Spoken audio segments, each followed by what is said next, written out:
Tá, porque assim...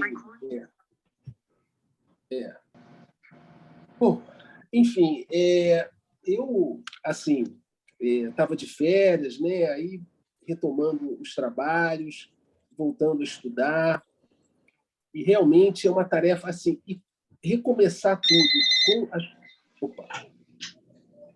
Opa, recomeçar com as... Opa. Então, assim, recomeçar com esse tema, né? As funções, o seminário 11, que, como eu havia dito, é um seminário de virada dentro da obra do Lacan, né? Por outro lado, o próprio Lacan ainda continua, digamos assim, com um respeito enorme por Freud, né? Isso ele nunca perde de vista, né? E eu acho que, quando eu comecei a reler essa aula para me preparar, para aprontar, para realizá-la, é o que eu via assim, como Lacan tinha um respeito enorme, um reconhecimento gigantesco pelo Freud, pelo fato dele ter criado, né, inventado a psicanálise, né? Então, quando ele fala desses 4 conceitos fundamentais, né, ele, são os 4 conceitos fundamentais extraídos da obra freudiana, né? Em nenhum momento o Lacan ele vai introduzir como fundamental algo que ele próprio inventou. Isso eu vou colocar na aula de hoje. E eu achei isso assim muito bacana da parte dele, né? Por quê? Porque ele acha que para não nos perdermos, a gente precisa realmente estar voltando a Freud, né? E eu acho, mesmo sendo lacaniano, todos sermos lacanianos, né? A gente não pode perder de vista o Freud. Então, eu vou iniciar a aula de hoje com as 2 perguntas formuladas por Lacan no primeiro capítulo desse seminário 11. Quais são os fundamentos da psicanálise? E o que a funda como praxis? São 2 perguntas que considero relevantes e atuais, especialmente quando se trata do que é fundamental na formação dos analistas. Acho muito importante essas 2 perguntas. É claro, hoje eu vou tratar do capítulo 14, mas eu resolvi iniciar, né, os nossos trabalhos com essas 2 perguntas que eu acho que me parecem muito importantes e atuais. São elas: quais são os fundamentos da psicanálise e o que a funda como praxis? Falo que são perguntas atuais porque estamos vivendo um momento de grande prevalência do discurso universitário, em detrimento dos outros discursos, especialmente o discurso analítico. Um exemplo disso, dessa prevalência do discurso universitário, é a criação recente, né, de uma graduação em psicanálise e a proliferação de inúmeras pós-graduações em psicanálise. Eu acho que são 2 coisas que estão acontecendo atualmente, né? Uma delas, a articulação vem se ocupando, né, dessa questão do surgimento de uma graduação em psicanálise, mas eu também, mais me chama a atenção a proliferação também de várias pós-graduações em psicanálise, né? Então, isso me coloca a questão, quer dizer, o que está acontecendo com o ensino da psicanálise, né? Por quê? Porque nas escolas não se trata nem de graduação e muito menos de pós-graduação, né? O ensino na psicanálise, sabemos, é absolutamente singular. Não é equivalente ao ensino dispensado nas graduações e nem nas pós-graduações. Também não é o ensino do discurso universitário ou mesmo do discurso do mestre. É uma forma peculiar de ensino que leva em conta o sujeito e sua enunciação. Eu acho que eu poderia até falar muito mais sobre essa questão do ensino na psicanálise, mas eu acho, assim, uma coisa que eu observo, e eu acho que as teses de mestrado e doutorado elas têm um valor enorme, né? Eu mesmo me debruço sobre elas, consulto elas, às vezes eu uso elas para encontrar referências sobre um assunto que eu estou tratando. Mas uma coisa que eu observo é que é um texto que quando eu digo assim, poxa, falta enunciação. Isso é uma coisa que a gente volta e meia repete. Pô, o texto é bom, está bem escrito, tem muita erudição, mas falta enunciação. E quando a gente diz isso, falta enunciação, a gente está dizendo o quê? Que falta o sujeito. Cadê o sujeito? Né? É um texto que parece que não tem sujeito, né? Parece que não tem autoria. Então, me parece que o ensino na psicanálise ele leva em conta o sujeito e sua enunciação. Eu diria que talvez seja o ensino nas escolas de formação. Eu acho que a gente tenta, a gente faz um apelo, né? Mas isso é uma diferença que me parece muito importante, né? Quando você vê num texto o sujeito, quando você vê enunciação, que é algo muito diferente quando a gente fala do enunciado. Uma coisa é o enunciado, outra coisa é a enunciação, né? Que está ligada ao sujeito do inconsciente. Está ligado ao inconsciente. Então, você lê o texto e fala, caramba, esse texto tem enunciação. Você vê o sujeito ali presente. Né? Esse sujeito que a gente fala que é um sujeito, digamos assim, evanescente. Né? Tem uma autoria. Você vê que é um texto onde o sujeito dá de si. Né? Então, isso me parece importante. O ensino de Lacan,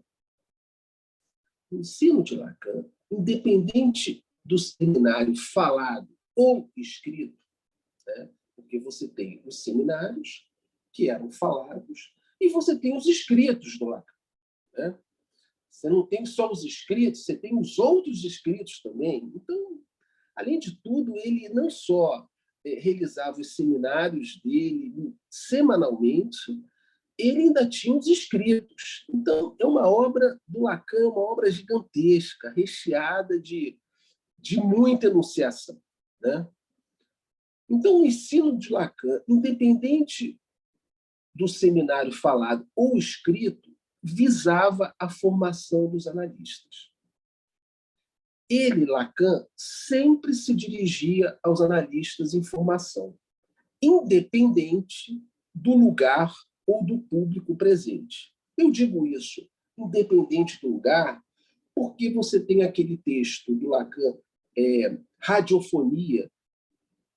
Ele foi falar na rádio, ele falava, quer dizer, não importava o lugar, o público, ele estava sempre se dirigindo aos analistas em formação. Isso era fantástico. Ele não, independente do lugar, se era rádio, televisão, seja lá o que for, ele estava sempre se dirigindo aos analistas em formação. Não, eu falo os analistas em formação porque não se trata dos analistas já formados. Ele só queria saber dos analistas em formação. Né? Não aqueles que já tinham um saber estabelecido e constituído. Não. Ele queria era saber dos analistas em formação. Então, a rejeição de seu ensino pela IPA né, apenas enfatizou a sua importância na comunidade psicanalítica, né? Quer dizer, o fato da IPA ter se dado ao trabalho de ter rejeitado o Lacan e o seu ensino mostrou a importância que o ensino de Lacan tinha. Quer dizer, o efeito foi totalmente o contrário para eles, né? Se eles queriam, digamos, apagar o ensino do Lacan, muito pelo contrário, eles elevaram o ensino a um patamar altíssimo, né? Porque, pô, se o ensino dele não era nada, para que se dá o trabalho de rejeitá-lo, né? Então, não foi isso. Então, isso só mostra a importância que, em 1964, que foi a época desse seminário, o ensino de Lacan tinha, né? Então, assim como Freud produziu um novo campo de saber, que ele denominou de psicanálise, Lacan pretendia produzir algo novo e não simplesmente repetir o que Freud disse, né? Bom, Lacan, então, trabalha os 4 conceitos fundamentais a partir de Freud, visando a formação dos analistas. Gente, ele extraiu os 4 conceitos fundamentais da obra freudiana.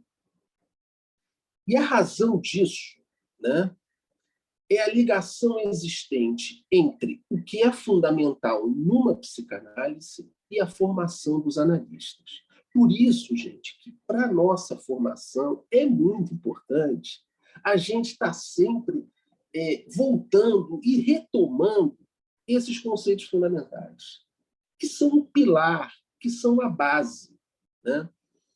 É inesgotável, gente. Eu estou aqui me debruçando sobre as funções, já li várias vezes, e, para mim, o texto tem várias questões, vários enigmas, coisas que eu absolutamente não entendo, mas isso é um texto lacaniano, gente. O texto lacaniano é isso. É um texto árduo, difícil, né? Você não sabe nem por onde você entra e nem como é que você sai, né? Muito bem. Então, a razão disso... Então, eu digo o seguinte: Lacan, então, trabalha os 4 conceitos fundamentais a partir de Freud, visando a formação dos analistas. E a razão disso é a ligação existente entre o que é fundamental numa psicanálise e a formação dos analistas. E se a formação dos analistas é um problema de suma importância, até porque a psicanálise depende da existência deles, por que Lacan não considerou o desejo um conceito fundamental? Em outras palavras, por que a pulsão e não o desejo?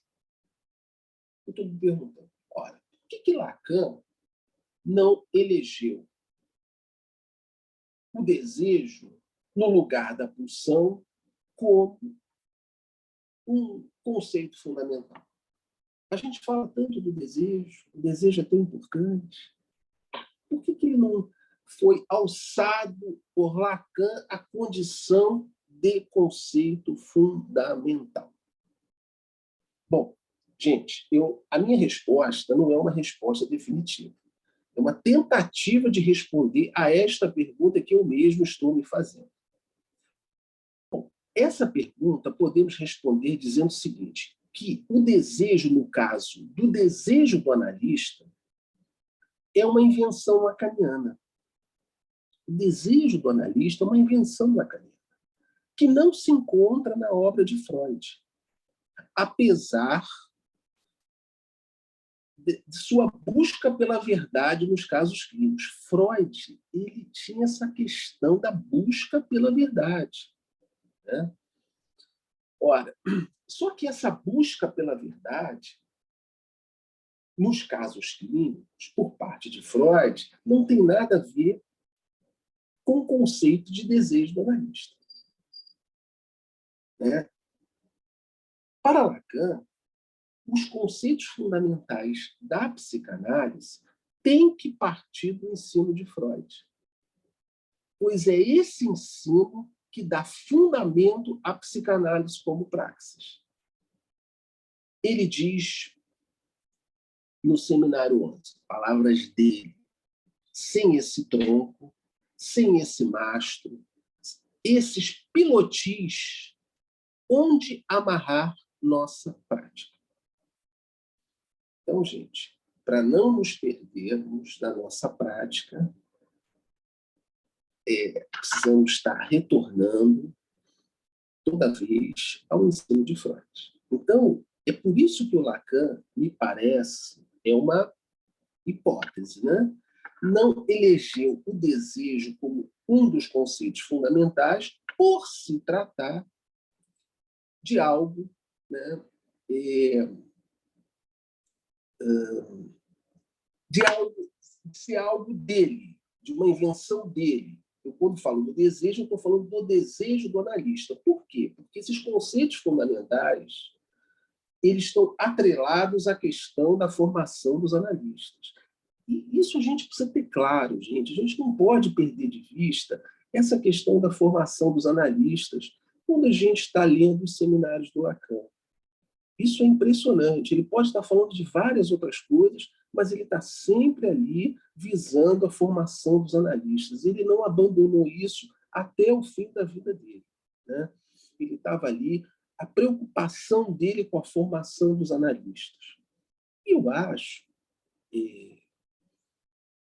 isso importantíssimo, né? Quando você vê muita gente apelando para o discurso universitário. Por quê? Porque o discurso universitário ele tem essa...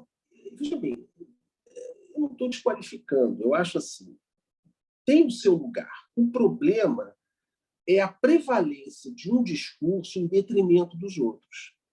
Isso é que é o problema. O discurso universitário, o discurso analítico, o discurso do mestre, todos esses discursos eles estão imbricados, né? O problema é quando há uma prevalência de um em detrimento dos outros. Mesmo nas escolas de formação de analista, você tem o discurso do mestre, o discurso universitário. O problema é a hegemonia de um desses discursos em detrimento dos outros, né? A gente sabe que o discurso analítico ele não pode prevalecer. O discurso analítico. O discurso analítico ele é muito pontual, evanescente, né? Ele não pode prevalecer dessa maneira porque seria insuportável, né? Então, é isso que eu estou tentando dizer. O que eu acho é que, nesse momento que nós estamos vivendo, é isso. A gente, cada vez mais, não pode perder de vista, né, isso que o Lacan traz com a questão dos 4 conceitos fundamentais, o ensino de Freud, né?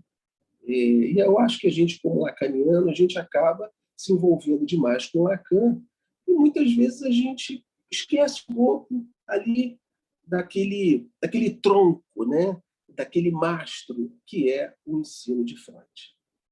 Bom, Lacan ele inicia o capítulo 14 do seminário 11, chamado A Pulsão Parcial e seu Circuito.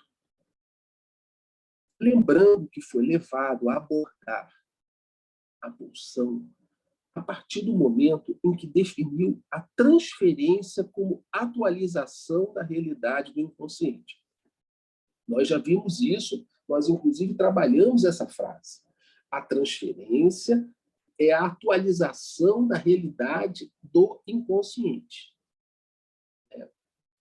A transferência, portanto, ela introduz a realidade do inconsciente. Ou seja, através da transferência, temos acesso à realidade inconsciente. E é curioso, né? Porque ao mesmo tempo que a transferência é resistência, né? A transferência, especialmente da sua forma amorosa, resistência em relação ao inconsciente, ela é condição de acesso ao inconsciente. Então, ela é resistência e acesso, né?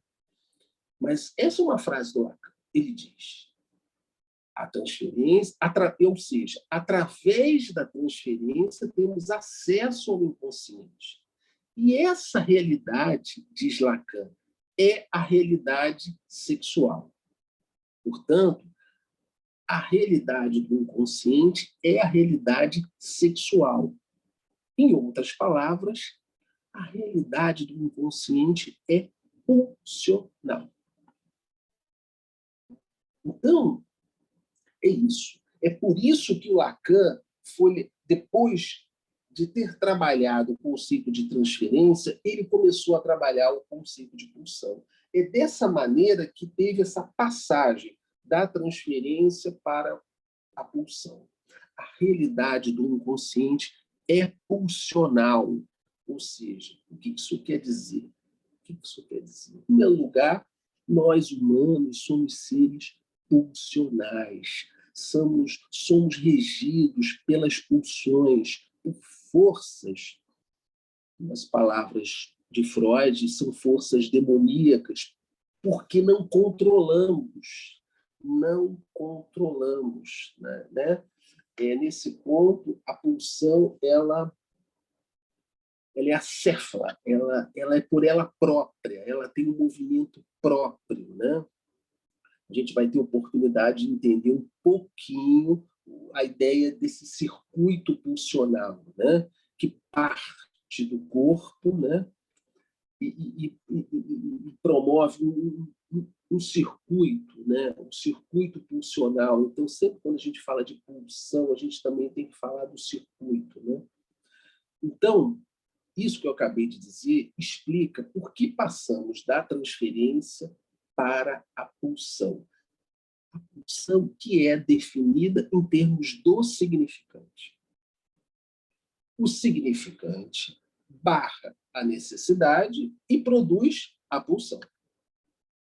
A pulsão, portanto, é o resultado da operação do significante sobre a necessidade, que deixa um resto. Esse resto é o desejo. Não sei se vocês entenderam. Né? A pulsão ela é definida em termos do significante. E o significante barra a necessidade, a suposta necessidade, e produz a pulsão. Então, a pulsão é o resultado desta operação do significante sobre a necessidade. E como toda operação em psicanálise, não tem operação exata em psicanálise. Ela sempre deixa um resto. E esse resto é o desejo. Né? Por quê? Porque ela deixa o resto. Por quê? Porque a demanda do outro não dá conta da necessidade. Aliás, né? Pois é. Então, toda operação significante deixa um resto. Algo escapa. E isso que escapa é o desejo. Então, a pulsão, então, é definida como, por Lacan, como resultado do funcionamento do significante, ou seja, da demanda do outro. A pulsão ela está ligada à demanda do outro. Isso é fundamental. Então, um exemplo. Para que a necessidade seja satisfeita, o bebê tem que lidar com a demanda do outro. O leite, por exemplo, está relacionado à fome. Como ser humano, o bebê está inserido no meio linguístico. Né? Quer dizer, sua mãe, antes do bebê nascer, ela já falava do bebê. Ele já tinha uma existência simbólica, apesar de não ter nascido. Mas a mãe já falava do bebê. E continua a falar depois. Então, a demanda do outro ela já existe antes do nascimento biológico. Né? Na forma das expectativas, dos ideais. Então, isso é muito importante. Ou seja, então a pulsão ela já existe até mesmo antes do nascimento. Está lá. Então, no momento que o bebê nasce, aquela demanda já se apresenta. Né? E a pulsão, isso funda a pulsão em cada um de nós. Então, então a mãe, ela falava antes mesmo do nascimento e continua a falar depois, mesmo enquanto dá ao bebê o leite ou quaisquer outros objetos requeridos pela necessidade deste. Então, para o bebê se satisfazer, ele tem que levar em conta a demanda do outro.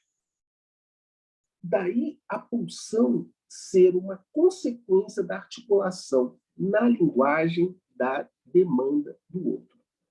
Portanto, gente, isso é muito importante.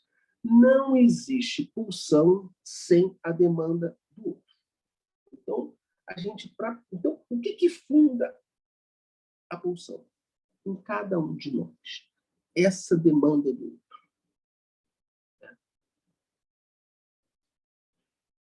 Mas é importante lembrar o seguinte, que a demanda do outro, ou seja, a demanda da mãe, no caso de um filho, é suficiente para produzir a pulsão, mas não é suficiente para produzir o desejo. Essa distinção é muito importante. O que eu estou dizendo é o seguinte, que a demanda do outro é suficiente para produzir a pulsão, mas não é suficiente para produzir o desejo. Sabemos que a criança não pode funcionar como sujeito se ela ficar restrita ao lugar de objeto da demanda da mãe. Se ela ficar devotada ao serviço sexual da mãe. É interessante esse termo, serviço sexual, que é um termo empregado por Lacan para falar da relação com a mãe, onde a criança fica dedicada à satisfação sexual desta, portanto, da mãe. Então, para que o desejo apareça, uma separação tem que se operar. E quando eu falo dessa satisfação sexual, só um detalhezinho, não é no sentido do genital, é no sentido do libidinal. Né? Então, a criança ela ficaria presa no papel de falo materno, tamponando a falta da mãe. Em outras palavras, a criança é presa nessa crença de que a mãe poderia encontrar nela o que supostamente espera do pai. Então, podemos dizer o quê? Que para produzir uma pulsão, precisamos apenas da demanda do outro.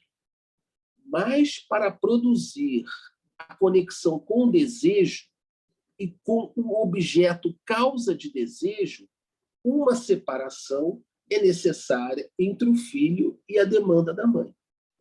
Não é entre o filho e a mãe, é o filho e a demanda da mãe. Isso é muito importante, especialmente no que diz respeito à psicanálise com criança. Né?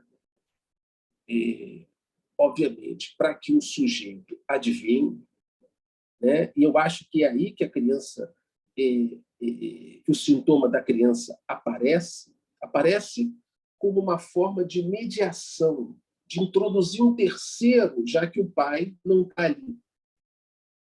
Já que o pai não está ali para responder por esta falta da mãe. Então, é a criança que fica nesse lugar de responder pela falta da mãe. Então, aparece a falta da mãe, isso surge como uma demanda, né? Como bom neurótico, né? Eu vou tomar a falta no outro como uma demanda. Né? Porque é aquela história, o outro pode estar em falta. E aí? Aí eu tomo isso como uma demanda e tomo para mim a responsabilidade de que tenho que satisfazer aquela demanda, aquela falta. Tem que preencher aquela falta. Então, a criança ela fica prisioneira disso. O resultado é que o desejo não vai aparecer. Ou seja, ela fica escravizada por esse lugar de falo materno. Óbvio, né? Eu sou o famoso filhinho da mamãe, né? Aquele garoto ou garota que vai ficar ali às voltas em satisfazer as demandas da mãe. Então, obviamente, quando a gente fala de separação, né, a gente sabe, a própria clínica nos mostra isso, né, o quanto isso é particularmente difícil para qualquer sujeito, em especial para os obsessivos, que são os verdadeiros escravos da demanda do outro. Os obsessivos, eles estão o tempo todo à volta com essa demanda do outro, né? Porque eles tomam a falta como demanda, né? E, portanto, ficam impelidos a responder essa demanda, né? Eles tomam para si a falta do outro. É isso que o neurótico faz. Então, tomam para si a responsabilidade pela falta do outro. Por quê? Porque eles não aguentam ver o outro em falta, não suportam ver o outro em falta, porque se sentem demandados, ainda que o outro nem demande isso. E óbvio que o outro não demanda, porque o outro quer. Né? É isso, o neurótico ele não suporta essa ausência de resposta. Ele precisa dar um sentido para isso. Então, é óbvio que o obsessivo responde essa demanda. Por quê? Porque é uma forma dele se fazer existir e de, inclusive, se sentir importante. Né? Eu sou aquele que vai suprir a sua falta. Né? Olha que beleza. Claro que é uma bobagem, né? Apesar de ser o lema de alguns homens. Né? E a histérica sabe muito bem disso, em sua insaciável demanda por satisfação. Né? Então, a histérica, de um lado, demandando, nunca está satisfeita, né? E ele acreditando que vai finalmente preenchê-la. Né? Então, esse é um bom casamento, digamos assim, entre histérico e obsessivo, digamos assim. Né? Então, falei de satisfação. Né? Mas satisfação, aliás, é um termo, no mínimo, paradoxal quando se trata da pulsão.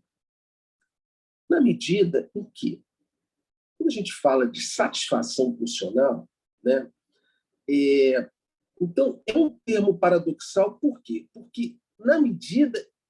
Por que é paradoxal a satisfação pulsional? Porque há um déficit, uma diferença entre a satisfação almejada e a satisfação encontrada. Né? E qual é a razão disso? A razão disso é que não existe um objeto adequado que corresponda à pulsão. Né? O que você... A gente fala do objeto pulsional. O que é o objeto pulsional? O Lacan vai dizer o seguinte: o objeto pulsional é falta. Né? Porque não existe um objeto adequado que vá satisfazer a pulsão, que vai fazer a pulsão parar. Né? Porque é isso. A pulsão ela se origina no corpo, né? E aquilo se constitui numa demanda. Né? Mas qual é o que vai fazê-la parar? Esse é o ponto. Nada para ela. Por quê? Porque não existe um objeto adequado que satisfaça. Quer dizer, a pulsão, veja bem, entendam bem, a pulsão ela se satisfaz. A questão é que o sujeito é que não se satisfaz com a satisfação pulsional.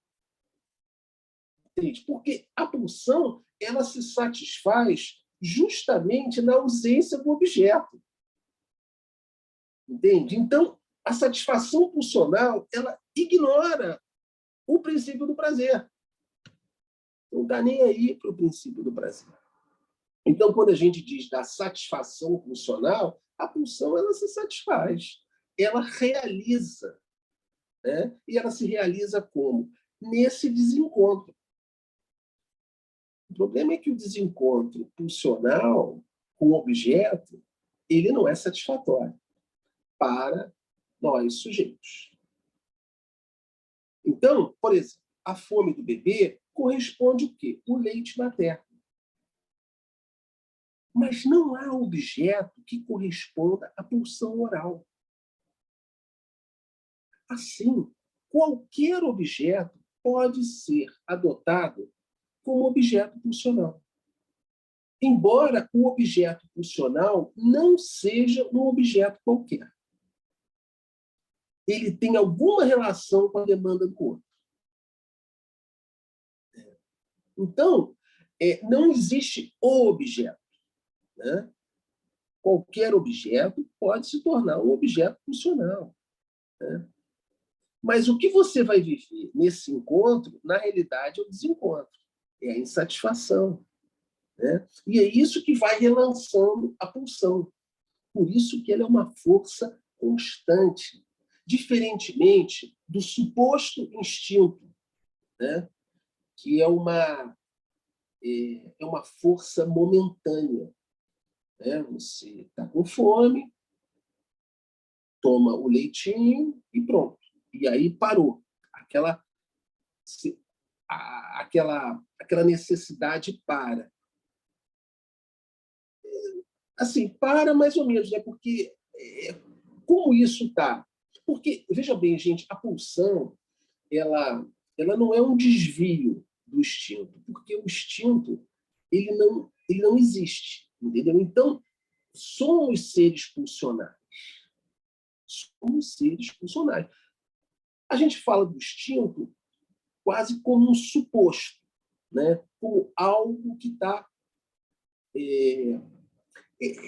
veja bem, a gente fala do instinto como um suposto, sem dúvida alguma, mas a gente não pode esquecer que o organismo ele existe, né? Ele é real, real no sentido daquilo que escapa ao significante, né? Então, o organismo está lá, né? A gente não pode esquecer do biológico, mas não é desse corpo que se trata na psicanálise. Não é desse corpo que se trata na sexualidade. Não é desse corpo que se trata na pulsão. Então, como se pode ver, a satisfação pulsional ignora o princípio do prazer, quanto ignora tanto o princípio do prazer quanto as funções biológicas, pois ela não implica uma mudança na força pulsional, ou seja, esta permanece constante e inalterada. A pulsão, nas palavras de Lacan, atinge a sua satisfação sem atingir o seu alvo. É isso que acontece. A pulsão atinge a sua satisfação sem atingir o seu alvo. Para ele, a pulsão pode alcançar a satisfação, mesmo não atingindo o objeto. Então, saindo como uma flecha do corpo, da borda ou da zona dita erógena, a força pulsional se dirige ao objeto e o contorna, desenhando o vazio de sua ausência e cumprindo o objetivo de sua satisfação. Qual é? O que é a satisfação pulsional? É retornar para insistir e recomeçar. É o que Lacan fala do vai e vem da pulsão. É isso. Ela não para. E essa é a satisfação pulsional, que, obviamente, para nós é insatisfatória. Gente, eu vou terminar por aqui, tá? Para dar tempo de vocês perguntarem ou a gente fazer algum debate. E é isso aí. Obrigado, gente. Por favor, fiquem à vontade para perguntar, para debater, para comentar. Fiquem super à vontade.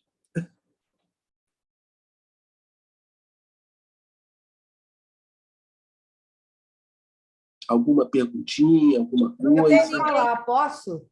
Pode, claro. Que eu levantei a mãozinha aqui. Ô, Sérgio, desde o ano passado que eu venho acompanhando esse seminário seu, e eu acho bem interessante, né, a maneira como você vai trabalhando devagar, trabalhando cada conceito e tal.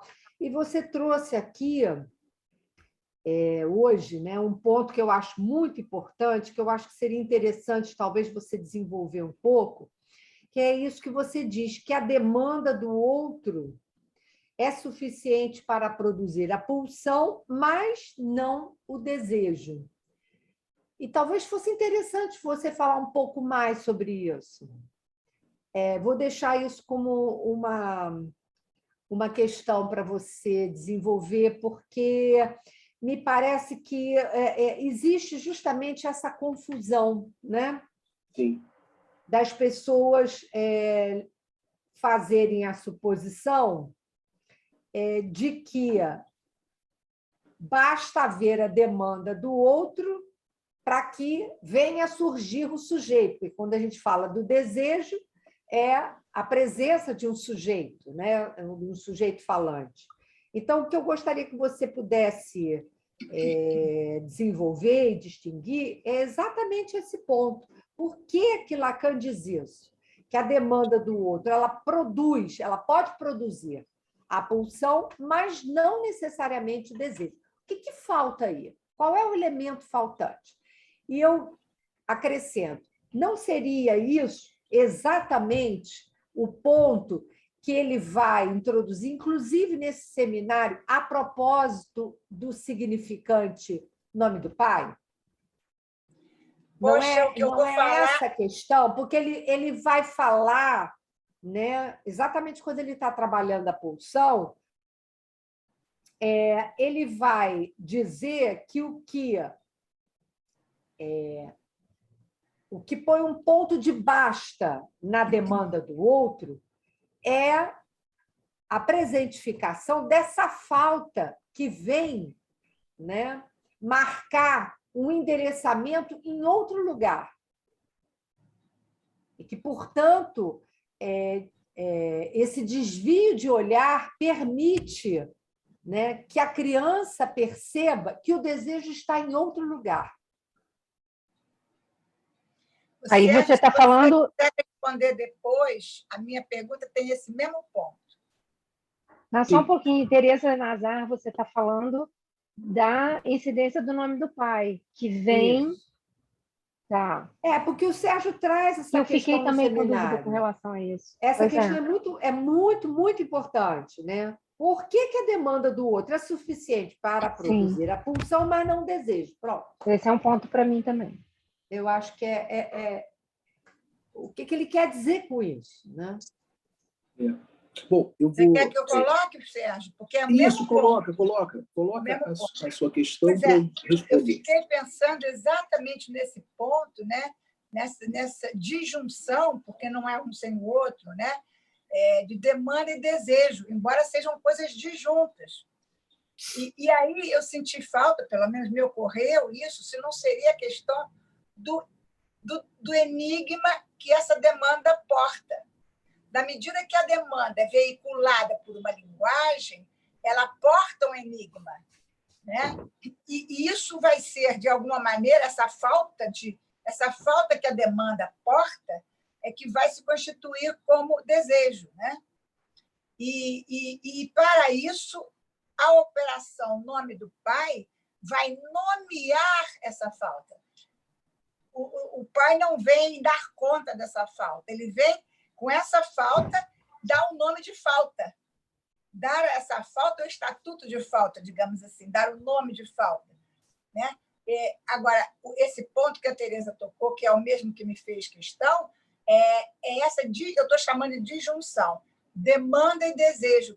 O que faz essa disjunção é o ponto enigmático que a linguagem funda. O sujeito, você falou muito bem, o sujeito é criado pela demanda do outro, mas pelo que há de enigmático na demanda do outro, não? Beijo, tchau. Tchau, obrigado, Tereza. Legal. Sérgio, e pegando carona também nessa questão que a Tereza Nazar levantou. E aí, como fica essa formulação, né, de voz e olhar, objetos do desejo ao outro e do outro, né, que são as pulsões também invocante e escópica. Caramba, essa pergunta já é mais complicada, né? Assim, Mas eu peguei carona no que a Teresa trouxe, porque essa questão do desejo, eu acho que é o que marca, né? Isso não é uma carona, né, Márcia? Isso não é uma ela Mas um pegou. ponto que me interessa muito, porque é quando ele estabelece, né, a pulsão invocante e a pulsão escópica. Então, tem algum desdobramento aí que eu quero entender melhor. Isso é uma bagagem extra, né, Sérgio? Isso é uma bagagem extra. Essa pergunta da Márcia, eu precisaria estudar para poder responder, né? Porque temo falar besteira, assim, mas eu acho muito interessante, Márcia, assim, porque uma está ligada à demanda e a outra está ligada ao desejo, mas eu não sei de que maneira, precisaria realmente estudar e me deter um pouco, e eu acho que eu vou trabalhar isso, né? Sem dúvida nenhuma, trabalhar a questão da voz e do olhar, né? Enfim, mas eu já anotei essa questão, Márcia, eu em breve espero poder te responder bem essa questão. Mas eu vou falar... É um ponto de questão para mim também, entendeu? Então, eu estou perseguindo isso, né, na minha pesquisa, eu acho interessante, porque isso é formulado, assim, desejo ao outro, desejo do outro, né? Então, o que há do pulsional aí? Né? E aí você falou uma coisa muito interessante, que é essa questão da separação. Né? Esse desejo se dá nessa separação. E essa separação talvez tenha a ver com o momento em que esse bebê é invocante. Então, é algo que eu também estou estudando. Vamos lá. Teresa Nazar traz essa questão do nome do pai, né? E eu fiquei pensando, é o nome do pai na mãe, né? Porque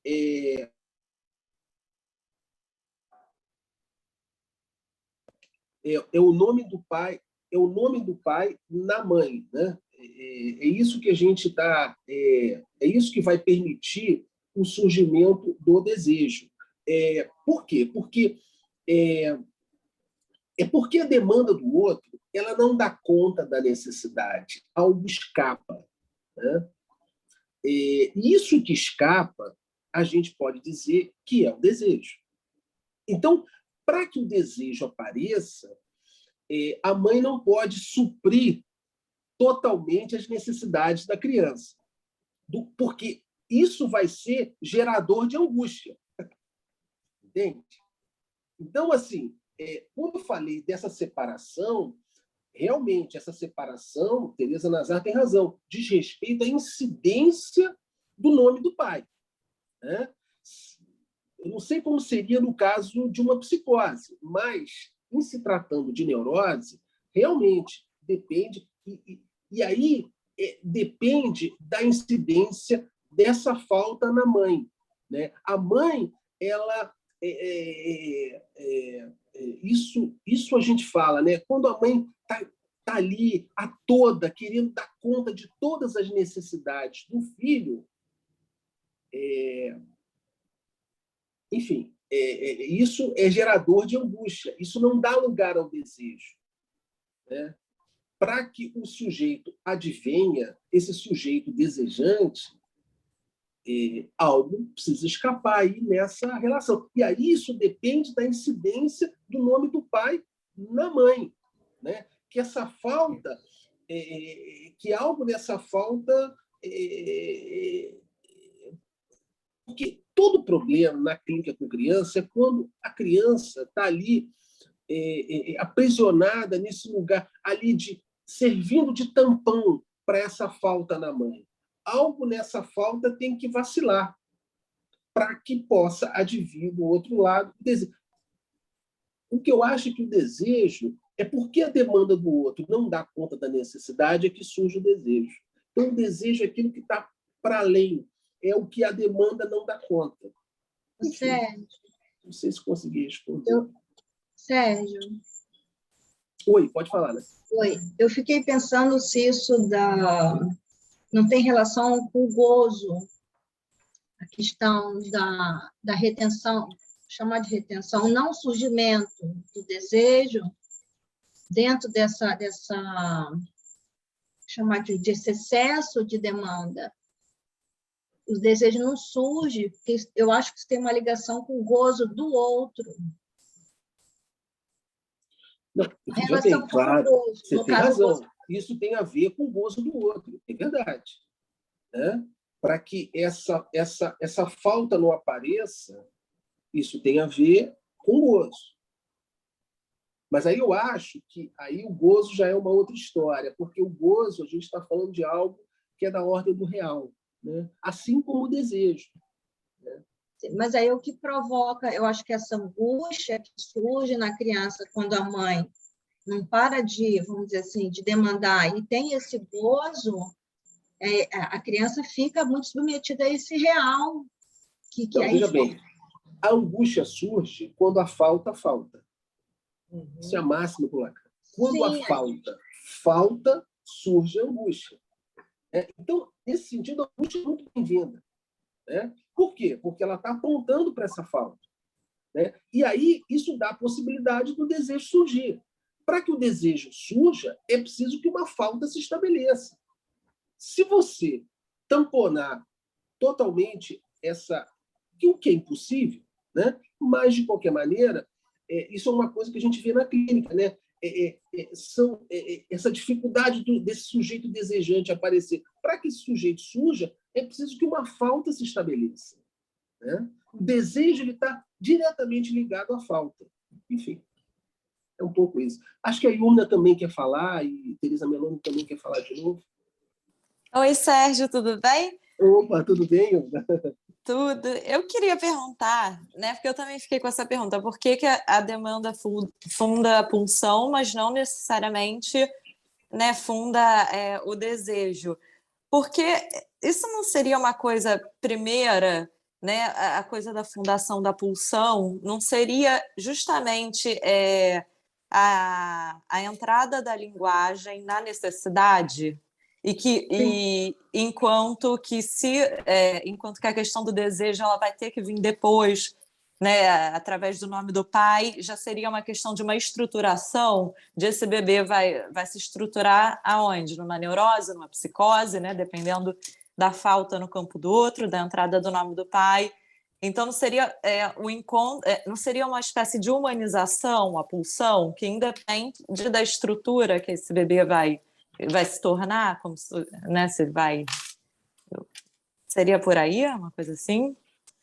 Porque eu acho assim porque a demanda do outro, ela já está presente até mesmo antes do nascimento, né?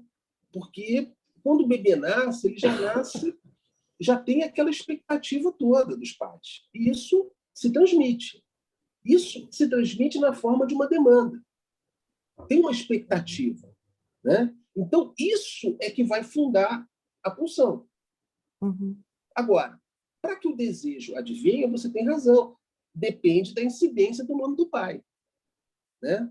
No outro desse bebê, né? Exatamente, no outro desse bebê.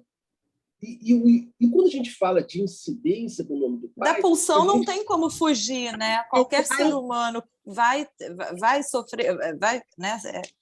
A incidência da pulsão, a existência da pulsão vai estar para qualquer ser humano, né? Independentemente de como está a incidência do nome do pai nesse outro que cuida dele. A entrada do nome do pai limita, não dá fim, mas limita, media a questão do gozo, para esse gozo não ficar ali, essa circulação de gozo do outro sobre a criança Então, eu acho que tem muito a ver com a questão do gozo, porque enquanto houver esse gozo do outro, não entrar o nome do pai, a criança vai ficar no circuito do gozo do outro e não vai poder desejar. Isso vai afetar questões, acho que imaginárias, é o que eu penso. Não, sem dúvida. Eu acho que a criança, no lugar de objeto de gozo, de objeto causa de desejo. É diferente. sem dúvida Esse nenhuma. ponto Mas, que a Nadir está retomando me fez pensar, e você trouxe isso também, Sérgio, a questão da falta-falta. A angústia quando a falta. Isso é uma máxima que a gente repete. Eu ando um pouco incomodada com ela, e esse incômodo me trouxe a seguinte questão que eu gostaria que você me falasse um pouco se eu estou muito errada, ou se estou pouco errada. O que é a falta-faltar? Na minha cabeça, a falta é estruturante, está lá. Como a Ilma falou, da pulsão ninguém se escapa. Então, a falta em si está lá. O que falta para essa falta faltar é falta dar um nome a essa falta. Ou seja, dar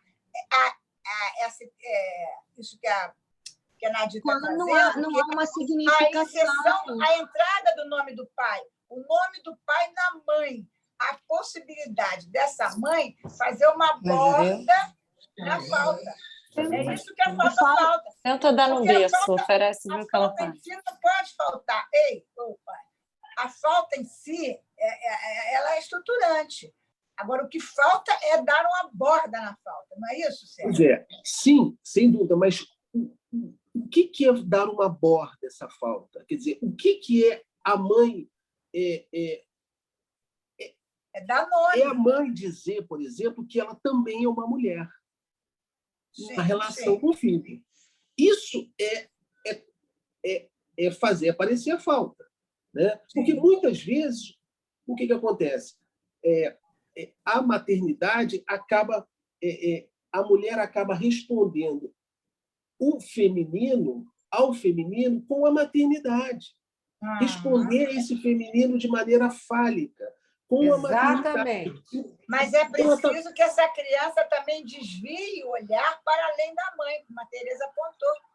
Mas a mãe precisa dar um espaço, senão isso não vai acontecer. Mas a mãe tem esse espaço, porque por trás de toda mãe tem uma mulher. Esse espaço está lá. É preciso esse desencontro, né?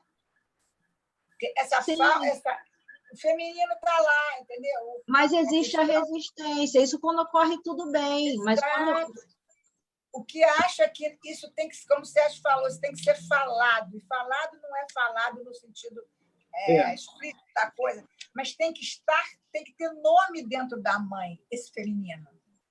Esse desejo. Sim.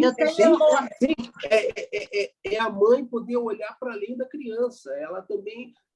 porque tem mães que ficam com os olhos, todos eles voltados o tempo todo. A incidência do nome do pai é olhar para além.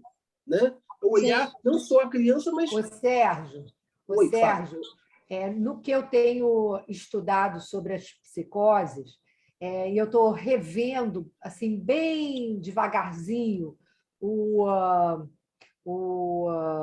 texto dos escritos do Lacan, quando ele trabalha para um tratamento possível, e ele faz o desenvolvimento da metáfora paterna. Tem um ponto que ele vai dizer que essa questão do significante do nome do pai, ele só entra exatamente nesse ponto dessa questão que você trouxe, quando essa demanda, né, porque na fórmula da metáfora paterna, né, o desejo da mãe é substituído pelo nome do pai. Lembra da fórmula? Sim. Eu vou trazer isso semana que vem, mas enfim. E aí é interessante porque o que ele coloca ali como desejo da mãe só vai comparecer na relação dessa mãe com o seu bebê como demanda. O desejo dela, para ela, está completamente escamoteado. Ela não sabe do desejo. Ela demanda coisas que ela não sabe por que ela demanda. Então, na verdade, ela demanda da criança, a mãe demanda da criança, que a criança demande dela. Primeiro ponto interessante. Só que, se as coisas ficam nesse circuito fechado, não existe a possibilidade, não tem como, isso é uma relação simbiótica, não existe a possibilidade da entrada de uma falha nisso. A partir do momento em que ela ou ela se dirige para o seu parceiro, ou ela sente falta, qualquer né, coisa, dessa vida com Tereza. esse parceiro, ou ela, pura e simplesmente, se ela não tem um parceiro, ela quer se dedicar ao seu trabalho, ela larga um pouco essa criança, a questão da falta se presentifica para esse bebê. Sim, era Tanto isso que que eu ele vai dizer que essas idas e vindas da mãe, essa não, como é que se diz? Quando não há um ponto a ponto entre aquilo que seria da ordem da necessidade e isso que se funda como demanda da mãe, quando não há essa coincidência, quando há aí gaps, é que a possibilidade de um lugar terceiro, de um vazio, vem se constituir para esse bebê. Sim. A Silvia Amigo fala em gozo fálico e significação fálica. São presença... Desculpa. Não é isso que a Tereza estava falando. Fala, Tereza. Eu estou falando de um ponto, Nadir, um pouquinho antes dessa questão do gozo. Eu não estou falando da questão do gozo, eu estou falando muito especificamente dessa passagem dos escritos que se articula, porque ele está falando, Sérgio, não sei se você lembra, quando ele articula, quando ele desenvolve a questão da metáfora, ele está exatamente falando do circuito pulsional, de como isso se constitui. E essa questão das indas e vindas me faz lembrar, voltando ao velho Freud, do carretel. É isso, é exatamente isso. Isso, Fordar. É que eu estou estudando os nós borromianos e entra essa questão que eu peguei por causa da Silvia Amigo, e entra essa questão do gozo fálico, esse excesso de demandas, a mãe que não sai de cima da criança, que não desvia o olho, que não vai buscar o desejo dela. Isso seria uma coisa muito do gozo fálico que tem que passar para essa significação, mas é uma coisa que eu estou tentando entender. Gente, eu vou só interromper um pouquinho a discussão, já estamos no avançado da hora. Eu vou agradecer a vocês a discussão. Podemos continuar, sem dúvida nenhuma, na próxima vez. Tchau, muito boa aula, Sérgio. Mas obrigado, Valéria. Muito obrigado aí pela presença de vocês. Um beijo grande. Tchau, obrigada, Sérgio. Obrigada, Sérgio. Beijo. Valeu. Obrigado. Tchau. Obrigado.